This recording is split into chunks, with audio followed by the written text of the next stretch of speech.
సనాతన ధర్మాన్ని గురించి పవన్ కళ్యాణ్ మాట్లాడిన తర్వాత నేను దాని మీద కామెంట్ చేసిన మాట వాస్తవం. అయితే నా కొటేషన్ తీసుకొని 3 పెళ్లి అని చెప్పేసి మాట పెట్టుకొని నా మీద విమర్శిస్తున్నారు. నేను దానిలోకి పోలే. సనాతన ధర్మంలో విడాకులు ఉంటాయా? నేను అడిగిన ప్రశ్న అది. సనాతన ధర్మంలో విడాకులు లేదు. ఎందుకంటే ఒకసారి పెళ్లి చేసుకున్న తర్వాత భర్త ఎంత వేధించినా, ఎంత ఏడిపించినా, వాడు ఎంత యథోపనం చేసినా అతనితోనే కాపురం చేయాలి. భర్తని వ్యతిరేకిస్తే ఆయన పాపానికి పోతారు అని, భర్త చనిపోతే చితిమంటల పైన భార్యని కూడా తగలబెడతారు అనేది దాని సారాంశం. అలాంటి సారాంశం నెత్తికెక్కించుకొని పవన్ కళ్యాణ్ మాట్లాడుతున్నప్పుడు మరి విడాకులే లేనప్పుడు మరి మీరు ముగ్గురు గట్టికి విడాకులు అట్లా ఇచ్చారని చెప్పేసి ప్రశ్న నేను ముగ్గురు ఒకసారి పెళ్లి చేసుకొని చెప్పలే. విడాకులు తీసుకొని పెళ్లి చేసుకుని మాట వాస్తవం. అది నాకు ఇప్పుడు తెలుసు.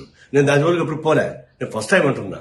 సనాతన ధర్మంలో విడాకులు లేనప్పుడు మరి మీకెందుకు అది వర్తిస్తండి అన్న దాని మీద ఊరికి నా మీద మాట్లాడుతున్నారు. ఇప్పుడు మనం చెప్తున్నాను, అది అరాచకమైనటువంటి సనాతన ధర్మం. అది ఆ ధర్మ వ్యవస్థ మొత్తం వెనక్కి తీసుకెళ్లేటువంటి క్రూరమైనటువంటి చర్య అది.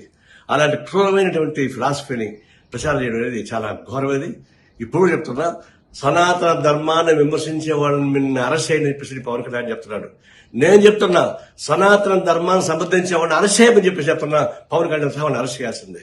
అది మన సెక్యులరిజానికి, ప్రజాస్వామ్యానికి, మన రాజ్యాంగానికి అర్థం పట్టే పద్ధతిలో ఉంటుంది. కాబట్టి సనాతన ధర్మాన్ని విమర్శించే వాళ్ళని కాదు, సమర్థించే వాళ్ళని చర్య తీసుకోవాలని కోరుతా ఉన్నా.